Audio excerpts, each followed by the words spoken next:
E aí, gente, tudo bom? Começando aqui mais um Vai Lendo, né? Esse quadro aqui no canal, aqui é um canal que fala majoritariamente sobre filmes e séries, mas eu trago esse quadro aqui pra falar um pouco sobre literatura de alguma maneira, né? O vídeo de hoje eu vou citar algumas leituras que me ajudaram em algum momento, foram muito impactantes na minha vida, não necessariamente me ajudaram, mas que foram muito impactantes. O título aqui é um pouco clickbait, né? Justamente para as pessoas clicarem, mas são muitas as leituras. Esse vídeo pode ter umas 5 partes. Depende muito de vocês. Eu trouxe aqui mais as leituras, entre aspas, não ficção, meio filosóficas aqui, mas eu tenho um sobre... Tem outro, inclusive, né? Porque eu dividi esse vídeo em 2 já. Então já pode ter outro com mais livros aqui na linha dos que eu vou trazer. Pode ter um só de livros de ficção, pode ter um também só de quadrinhos ali. Então depende muito do feedback de vocês. Vamos lá, tá?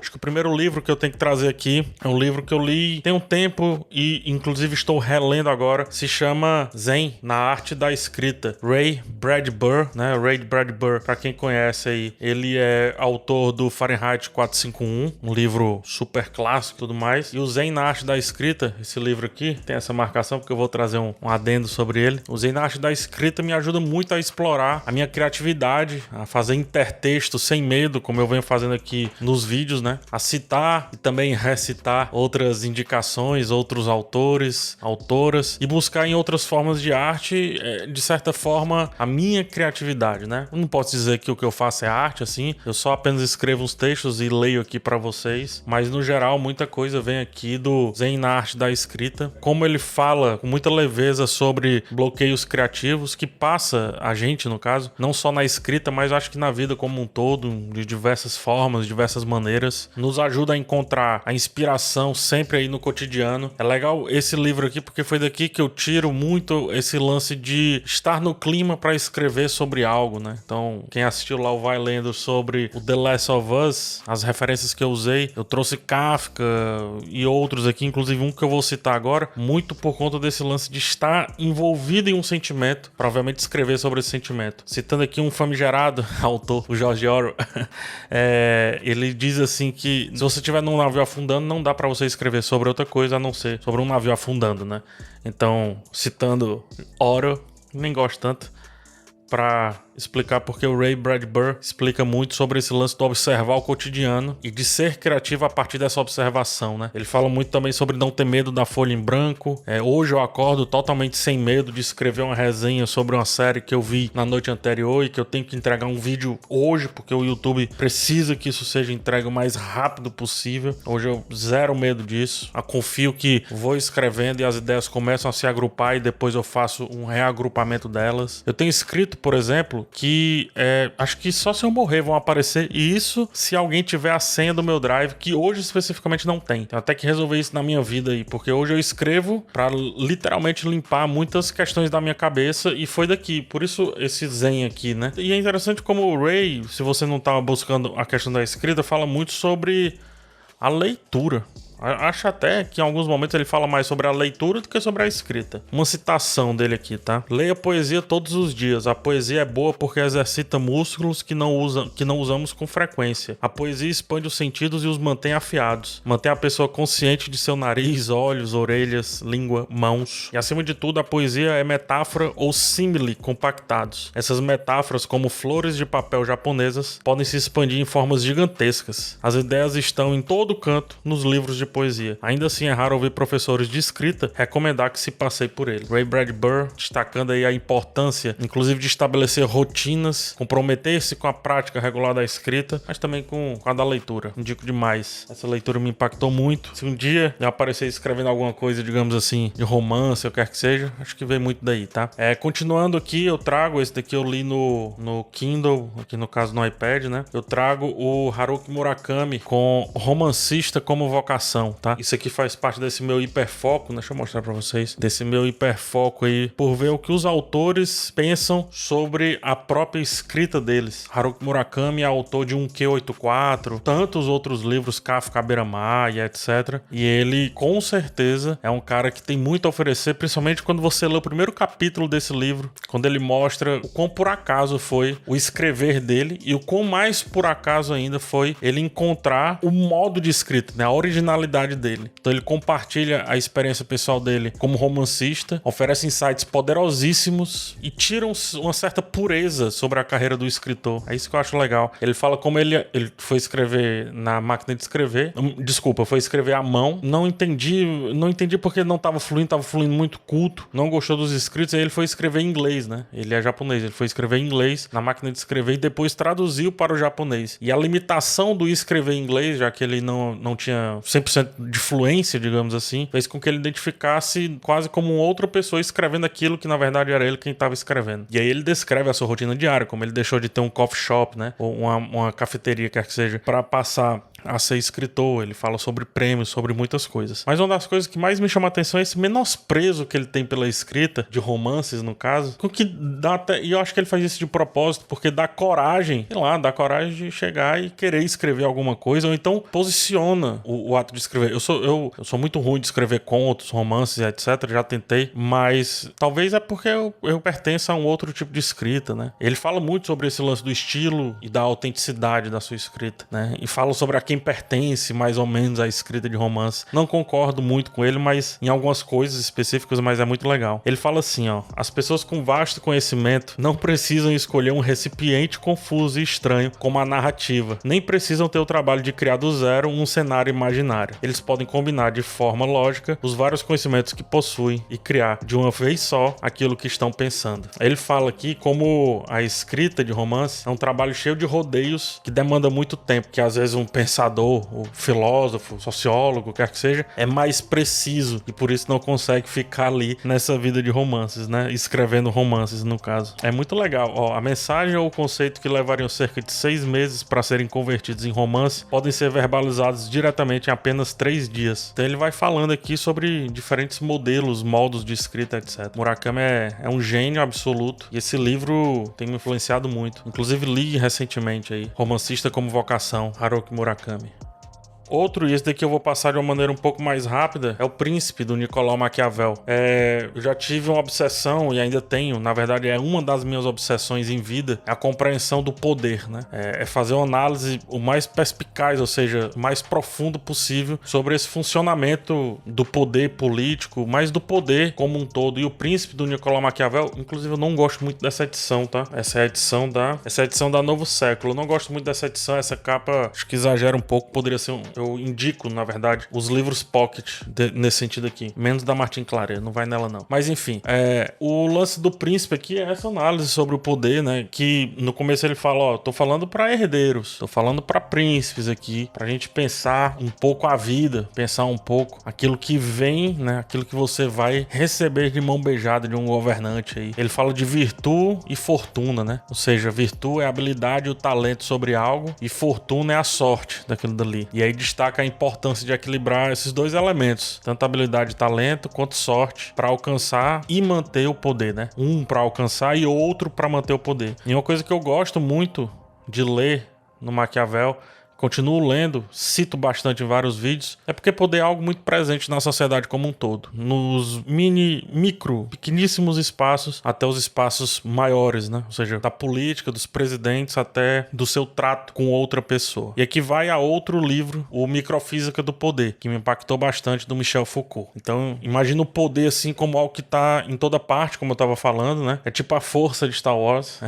Ele é meio que como o ar que a gente respira e etc. Ele não tá só nos grandes governos, nas pessoas que de fato mandam, mas na família, nos amigos, nas escolas, nos ciclos sociais. E o poder pode sim nos afetar de diferentes maneiras, e às vezes acho que a gente nem percebe isso. Então o Foucault vem falar sobre essa microfísica, ou seja, essa física micro desse poder, como ele passeia pelos labirintos sociais, como ele pode ou não impactar as pessoas. Por isso que eu acho que é uma leitura fundamental, por isso que me impactou bastante, assim. Eu acho que eu fiquei hiper focado nessa questão de poder por muito tempo. E aí, a partir do Foucault, eu vou pra Necropolítica, do Achille Mbembe. O Achille é um camaronês. E o Necropolítica é uma reflexão em cima da biopolítica que foi o Foucault quem escreveu. Necropolítica eu li em 2021, ali durante a pandemia. O Achille Mbembe, esse autor camaronês, que vem debater Foucault, ampliar a sua percepção, mostrando que, na verdade, essa visão do Foucault é um pouco eurocêntrica e o poder ele vem desde as condições ali colonialistas. Ou seja, vem desde o colonialismo e não necessariamente ali a partir dessa questão do trabalho,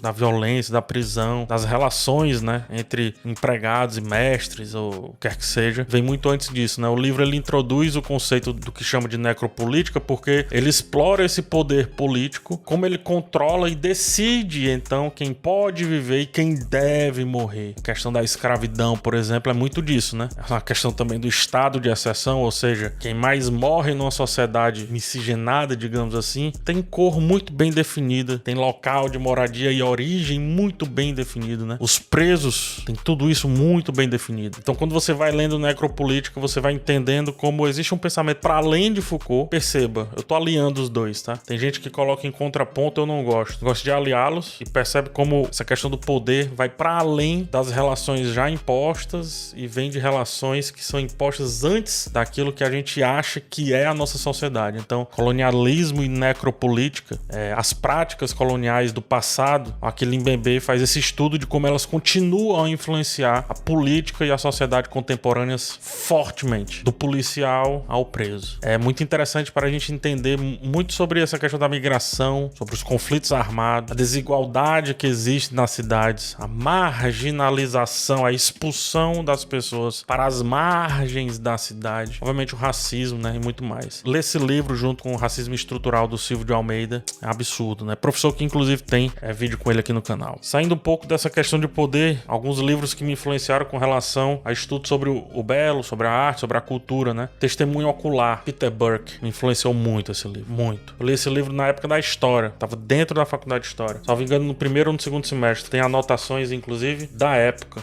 minha letrinha aqui, 2004. Esse papelzinho aqui é de 2004. Então eu devia estar no terceiro semestre por aí. Nosso querido Peter Burke, ele vem trazer uma compreensão da relação entre história e imagem. E aí ele explora fortemente a interação entre essas duas questões aqui que estão na nossa sociedade. Peter Burke tem vários outros livros publicados sensacionais, mas nesse em específico ele ensina a gente a examinar criticamente, intensamente, as fontes visuais, considerando o contexto no qual, melhor dizendo, elas foram criadas e como pode ser, portanto, interpretadas de diferentes maneiras. Eu trouxe no outro vídeo uma explicação do quadro do Delacroix, Liberdade Guiando o Povo. Você diz assim, uau, que PH, tu é genial demais. Que nada, gente, tá tudo aqui, ó. Peter Burke, ele vai passando aqui sobre várias imagens, vários símbolos e mostrando uma análise, quase que um raio-x que ele faz aqui nessas análises, nessas imagens, para nos ajudar a entender história a partir da imagem, né? Ele, inclusive, muita gente pergunta, PH, de onde é que tu tira essa tua capacidade aí de analisar as imagens e tudo? Muito vem daqui, tá? Porque ele ensina a gente examinar criticamente as fontes visuais, trazendo, como eu disse, essa questão do contexto, mas também explorando-a de diferentes maneiras. Através do contexto é uma delas. Mas quem sabe essa imagem através do nosso contexto, ou seja, quem sabe a liberdade guiando o povo a partir de um contexto hoje? Será que dá para ser analisada? Então ele vem falar um tanto sobre semiótica e que sim dá, né? Outra coisa fundamental aqui, tinha me esquecido, é sobre interdisciplinaridade. Isso aqui é fundamental. Ele promove, né? Ele vende a colaboração entre as diferentes áreas do conhecimento, como a história, a arte, a antropologia, a sociologia, e isso enriqueceu muito o meu entendimento que, assim, eu sou infinito, no sentido de sempre ter que estudar. E se eu tiver com dificuldade de fazer minhas resenhas, críticas, seja o que for, cara, é só ir estudar que vai surgir algum assunto que eu queira falar e que eu vou encapsular dentro daquela resenha, dentro daquela crítica. Se torna até fácil o trabalho, depois que você entende algumas coisas que estão aqui nesses livros. Finalmente aqui, quer dizer, finalmente não, tem mais 2 livros, mas esse livro pra mim é especial. Eu li recentemente ele, Hiperculturalidade, do Byung-Chul Han. O Hiperculturalidade, ou melhor, o Byung-Chul Han, um autor que ficou muito conhecido aí recentemente, sobretudo por conta do livro Sociedade do Cansaço. Mas pra mim o ouro dele tá nas reflexões sobre cultura, mais ainda sobre hiperculturalidade. Eu criei uma obsessão sobre essa questão da hiperculturalidade. Tô lendo inclusive agora o Todo Mundo, do Lipovetsky, porque essa questão de cultura híbrida, eu acho que traz uma resposta muito forte para algumas questões que acontecem numa sociedade como a nossa, que vem sendo, né, que está sendo e vem há muito muitos anos sendo, massivamente sendo colonizada por outras culturas, né? Só que o Byung-Chul Han, ele traz reflexões mais profundas sobre esse senso comum de, por exemplo, Hollywood domina a cultura do cinema. Ele traz aqui uma ideia de que talvez sejamos turistas de camisa florida, todos nós. Ele fala, inclusive, se há realmente a cultura pura. Fala sobre, obviamente, a importância de manter a tradição, mas como essa tradição pode ser revisitada sobre o conceito de cultura híbrida, ou várias culturas interagindo, se engrandecendo, né? Se envaidecendo umas das outras. Abre aspas. Não é nova a compreensão de que a cultura seja híbrida e impura. A cultura europeia é, segundo Herder, uma planta oriunda de sementes românticas gregas e árabes. Ela é bastarda, portanto. O povo grego deve seu surgimento, tal entendimento de Hegel, a um coluvis, a uma confluência das mais diversas nações. De pura, portanto, não tem nada. A estranheza em si, da qual Hegel falava em relação à gênese da cultura grega, caracteriza mesmo, no limite, a constituição da cultura que deve ser chamada de híbrida. Aqui é um trechinho do Hiperculturalidade, mas eu tô fichando ele, por isso que ele tá todo marcadinho aqui, ó. Não sei se dá pra ver. Ele tá todo marcado porque eu ainda tô aqui fazendo todo o fichamento, mas tá aqui, ó. Hiperculturalidade, Byung-Chul Han. Cara, leitura espetacular esse aqui. Acho que aqui tem a resposta pra muita gente que nunca colocou o pé na caatinga, mas adora usar um chapéu de couro. Acho que quem colocava o pé na caatinga não curtia tanto assim usar o chapéu de couro e o fazia por necessidade. Hiperculturalidade. Vale a pena. Finalmente, o livro Nos Cumes do Desespero, do Émile Cioran. Me ensinaram outro dia a pronunciar o nome dele. O romeno, Émile Cioran. É um livro que aborda temas muito existenciais, como o niilismo, o pessimismo também. Explora as profundezas do desespero, da desesperança. Questiona o valor e o sentido da vida. Enquanto também desafia os leitores a confrontar e examinar criticamente suas próprias crenças, seu próprio eu, suas próprias emoções. É um convite para aprofundar o pensamento filosófico, tanto de autorreflexão, autoconhecimento, quer que seja, mas também existencialista de alguma forma. É um livro cheio de aforismos, ou seja, muito direto, assim. Isso, então isso. Isso, portanto isso. Mas ao mesmo tempo tem vários ensaios, várias reflexões hiperdensas. É um livro que, assim, é bom se ter cuidado, assim. Eu li recentemente e antes eu tinha lido há acho que uns 7, 8 anos. Recentemente eu li pra ficar no clima ali do The Last of Us e confesso que foi devastador, porque me pôs a questionar várias coisas que eu acho que eu não deveria questionar por agora, mas eu tava sobre a forte influência desse olhar introspectivo e sempre questionador sobre tantos sentimentos, quanto também as visões que a gente tem sobre esse mundinho que a gente habita aqui, né? É um livro que, como eu disse, fala muito sobre pessimismo e desesperança, mas ele proporciona uma ideia diferente sobre a vida e sobre a existência humana, que inclusive nos faz refletir e aceitar que existem pessoas que veem o mundo de diferentes maneiras. Eu tô falando com relação a sentimento, tá? Os otimistas, os pessimistas, por exemplo. Que existe um modo interessante de refletir sobre tudo dentro da nossa maneira de pensar. Então esse papo de veja o copo meio cheio, cara, às vezes vendo o copo meio vazio, você consegue viver muito bem, se orientar muito bem, se desvencilhar de pegadinhas muito bem. E é isso que esse livro do desgraçado, como eu chamo, do desgraçado do Cioran, que me faz sempre estar refletindo em momentos que eu não deveria mais estar refletindo, deveria estar dormindo. O Cioran, ele influencia muito aqui com o livro Nos Cumes do Desespero, mas alto lá, quando você falou, cuidado, se você tiver com a mente um pouco bagunçada, não é o momento. Sempre falo sobre isso. É isso, gente. Esses foram alguns livros aí que me influenciaram bastante. Como eu disse, essa é a parte 1, pode ter a parte 2 de livros mais de filosofia nesse sentido. Inclusive tem alguns aqui do lado aqui que eu tava selecionando para trazer para cá, mas também existe de quadrinhos e também os livros de fantasia. Então eu espero aí o feedback de vocês para ver se eu continuo ou não essa série. Por enquanto, veja outros vídeos aqui do canal, deixa um like, também se inscreva no canal. Um forte abraço e até a próxima.